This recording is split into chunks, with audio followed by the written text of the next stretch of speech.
In diesem Video zeige ich einen schönen Stadtrundgang durch Brügge entlang seiner tollen Sehenswürdigkeiten. Herzlich willkommen zu einer neuen Folge von daheim und unterwegs. Wir starten unseren Rundgang durch die Altstadt von Brügge am Postkartenmotiv schlechthin. Wir sind hier am Rosenhout-Kai, von dem aus man auf die Brügger Grachten blicken kann. Vormittags riecht es hier in der Nähe des Fischmarktes nach frischem Fisch. Dieses Gebiet zählt zu den am meisten fotografierten Motiven der gesamten Altstadt, egal zu welcher Tageszeit man sich hier aufhält. Der Blick über die Grachten bis zum Belfried am Großen Markt ist wahrlich märchenhaft. Es ist eine sehr schöne Ecke in Brügge, die auf jeden Fall besichtigt werden soll. Besonders in der Dämmerung, wenn die Beleuchtung angeht, verwandelt sich diese Ecke in einen magischen Ort. Man fühlt sich durch die alten Gebäude wie in einem anderen Zeitalter.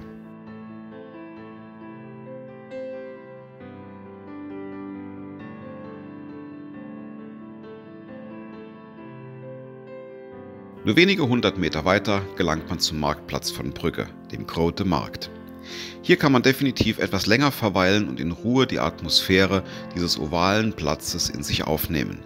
Der Fotoapparat kommt hier garantiert zum Einsatz, egal ob für die vielen Pferdekutschen oder die tollen Häuser, die man hier findet. Das herausragende Objekt dieses Platzes ist der Belfried, dessen Turm man auch besteigen kann. Alle 15 Minuten erklingt hier aus dem berühmten Glockenspiel eine andere Melodie. Hören wir mal rein.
Dieser Belfried ist Ausdruck der Freiheit und des Reichtums des mittelalterlichen Brügges. In der Mitte des Platzes stehen die Skulpturen der beiden Volkshelden Jan Breydel und Pieter de Coninck.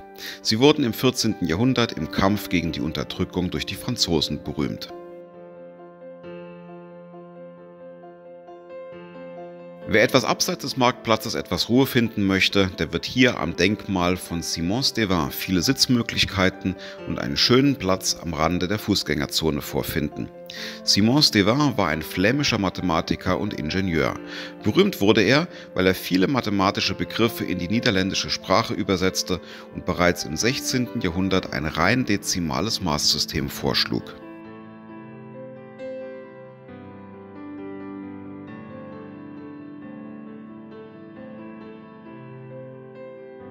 Ebenfalls direkt an den Marktplatz grenzt hier der Burgplatz. Der Blick wird direkt auf sein gotisches Stadthuis gelenkt. Hier an dieser Stelle stand früher die erste Grafenburg, um Brügge gegen die Überfälle der Normannen zu verteidigen. Die Fassade des Rathauses wird von Skulpturen der Herzöge von Flandern geschmückt. Es ist eines der ältesten Ratshäuser auf dem Gebiet der ehemaligen burgundischen Niederlande. Direkt an das Rathaus grenzt das älteste Gebäude in Brügge, die Heiligblut-Basilika, deren Eingang man leicht übersehen kann. Das Gebäude besteht aus einer Unter- und einer Oberkirche. Der obere gotische Teil der Kirche ist Aufbewahrungsort einer der bedeutendsten Reliquien Europas, der Heiligblut-Reliquie.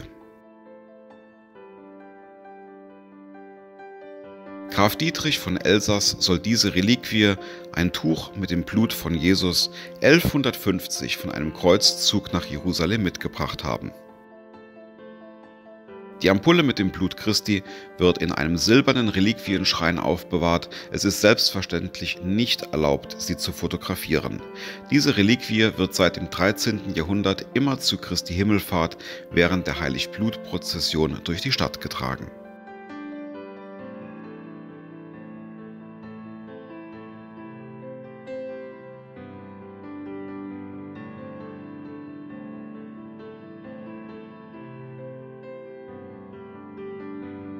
Eine ganz berühmte Sehenswürdigkeit von Brügge kann man in der Liebfrauenkirche finden.